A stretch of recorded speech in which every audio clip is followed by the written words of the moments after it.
جو اس وقت پڑھنا ہے، پڑھانا ہے، یاد رکھنا ہے، اور پھر پورا سال اس کی تبلیغ کرنی ہے۔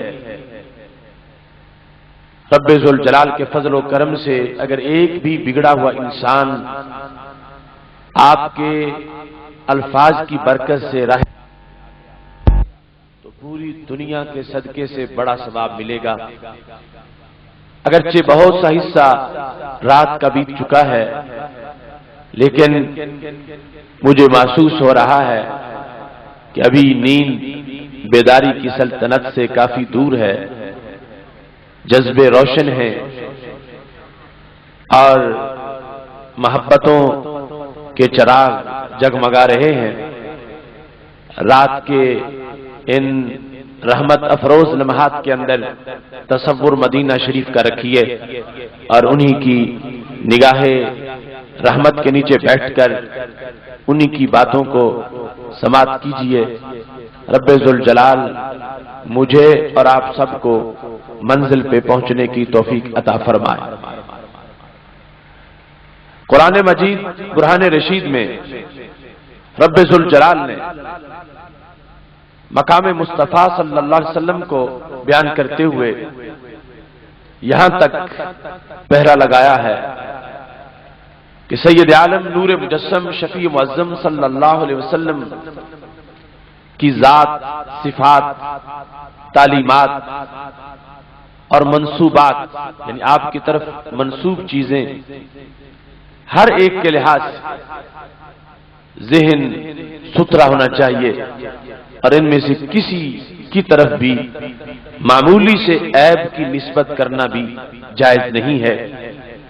یہاں تک کہ اگر کوئی بات واقعی ہو لیکن اس کے بیان کرنے کا لہجہ توہین امیز ہو، ٹھٹا مذاق والا ہو، استہزاء والا ہو، تو رب ذوالجلال نے اس پر بھی پابندی لگائی ہے اور ایسا کرنے والے کے لیے عبرتناک انجام کی وعید سنائی ہے۔ قرآن مجید برہان رشید میں موجود ہے وَإِذَا رَآكَ الَّذِينَ كَفَرُوا إِن يَتَّخِذُونَكَ إِلَّا هُزُوًا أَهَذَا الَّذِي يَذْكُرُ آلِهَتَكُمْ۔ خالق کائنات جل جلالہ ارشاد فرماتا ہے کہ میرے محبوب جب کفار تجھے دیکھتے ہیں تو وہ تمہارا مذاق اڑاتے ہیں اور کہتے کیا ہیں؟ کیا یہ ہے وہ جو تمہارے بتوں کو برا کہتے ہیں؟ سید عالم نور مجسم شفیع معظم صلی اللہ علیہ وسلم کی یہ شان ہے کہ آپ اللہ کی توحید بیان کرتے ہیں، اللہ کی شان بیان کرتے ہیں اور بتوں کی مذمت کرتے ہیں۔ بتوں کی مذمت کرنے کا وصف ہمارے نبی علیہ السلام کی شان ہے کہ آپ بتوں کے خلاف تقریر کرنے والے ہیں، بتوں کی برائی بیان کرتے ہیں، بت پرستوں کی خوب خبر لیتے ہیں۔ اب یہ بات سچی ہے کہ آپ کی ذات میں یہ وصف موجود ہے۔ اسی وصف کو کفار نے بیان کیا لیکن لہجہ توہین امیز تھا، بولتے وقت انداز جو ہے وہ عامیانہ سا تھا کہ یہ ہیں وہ کہ جو تمہارے بتوں کو برا کہتے ہیں۔ اَهَذَا الَّذِي يَذْكُرُ آلِهَتَكُمْ، سچی بات مذاق کے انداز میں، سچی بات استہزاء کے انداز میں اگر کی جائے تو رب ذوالجلال نے اسے بھی ناپسند کیا۔ اگرچہ بات سچی ہے، لہجہ اچھا نہیں، تو کہا محبوب یہ لوگ تمہارا مذاق اڑا رہے ہیں، اور ساتھ دوسرے مقام پر فرما دیا اِنَّا كَفَيْنَاكَ الْمُسْتَهْزِئِينَ، میرے محبوب جو تمہارا مذاق اڑائے گا وہ بچ نہیں سکے گا، ہم اس کے لیے کافی ہیں، ہم اس کو مزہ چکھائیں گے، ہم خود اس سے نمٹ لیں گے۔ تو مستہزئین کے لحاظ سے اعلان کر دیا، اور یہ رب ذوالجلال کا وعدہ ہے کہ اس نے یہ کام اپنی طرف منسوب کیا، ذمہ اپنے لیا ہے، مگر یہی کام کروایا محبوب کے غلاموں سے ہے۔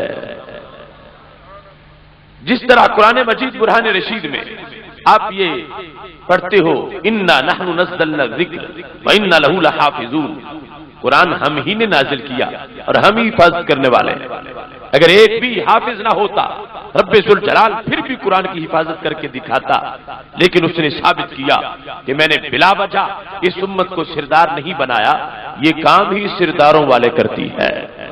ایسے ہی اگر کوئی شخص مقام مصطفیٰ صلی اللہ علیہ وسلم پر پہرا دینے کے لیے باہر نہ نکلتا، رب ذوالجلال پھر بھی یہ حفاظت کر کے دکھاتا، مگر اس نے چشم فلک پر واضح کر دیا ہے کہ کسی امت کے اندر عشق اس درجے کا نہیں تھا جس درجے کا عشق اس امت کو عطا کیا گیا ہے۔ یہ تنہا امتوں کی تاریخ میں اس بس میں بھی پہلے نمبر پر ہے کہ جتنا انہوں نے اپنے نبی علیہ السلام کی شان پہ پہرا دیا ہے اتنا اور کسی امت کے حصے میں نہیں آیا۔ اس واسطے آج کی اس کانفرنس میں امت کی عظمت کا حوالہ پیش کیا جا رہا ہے۔ صاحب قرآن اور قرآن کی حرمت کے لحاظ سے آج کے اس مضمون کے اندر پہلی امتوں کے مقابلے میں جس امت کا کردار ہے اس کو واضح کیا جا رہا ہے تاکہ مایوسیاں چھٹ جائیں، نا امیدیاں دور ہو جائیں۔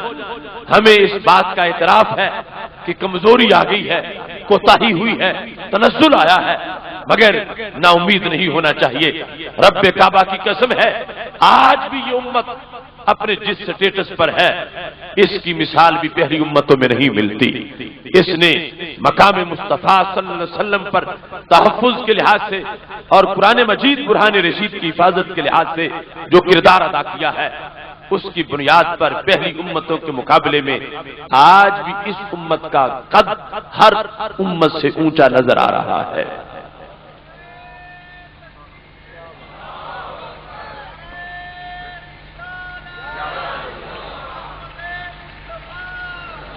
اس سلسلہ میں چند باتیں بطور خاص آپ کے سامنے پیش کرنا چاہتا ہوں۔ جس وقت سید عالم نور مجسم شفیع معظم صلی اللہ علیہ وسلم نے مکہ شریف سے اس دعوت کا آغاز کیا تھا، ماحول میں گھٹن بڑی تھی، قریش کا مکہ شریف کی وادی پہ کنٹرول تھا، تسلط تھا۔ بخاری شریف میں پڑھ لیں حضرت ابو ذر غفاری رضی اللہ تعالی عنہ کے ایمان لانے کا وہ سارا پس منظر آئے تھے مکہ شریف کے اس گھٹن والے ماحول میں۔ کوئی نبی علیہ السلام کے گھر کا ایڈریس بتانے کو تیار نہیں تھا۔ حضرت مولا مشکل کشا شیر خدا علی المرتضی رضی اللہ تعالیٰ عنہ ساتھ لے کے گئے۔ حضرت ابو ذر غفاری رضی اللہ تعالیٰ عنہ نے کلمہ پڑھ لیا۔ میرے محبوب علیہ الصلوۃ والسلام نے فرمایا ابو ذر ابھی اس بات کو اپنے تک محدود رکھو اور اس کا علل اعلان اظہار اس وقت تمہارے حصے میں نہیں ہے، لیکن جب عشق جلوہ گر ہو جاتا ہے پھر اس کا خود بخود ظہور ہوتا ہے۔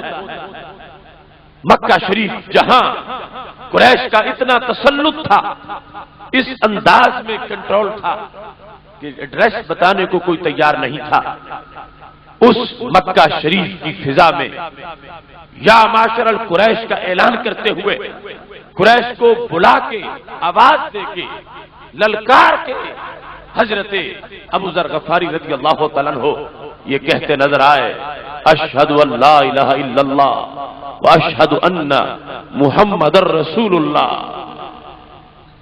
سرکار نے حکم دیا تھا مگر سمجھ گئے کرائم سے کہ محبوب میرے لیے آسانی پسند فرما رہے ہیں، مگر میں جس منزل کو جانا چاہتا ہوں اس منزل کا ہر لمحہ ایسا ہے کہ ان آبلوں سے قدموں کے گھبرا گیا تھا میں، جی خوش ہوا ہے راہ کو پرخار دیکھ کے۔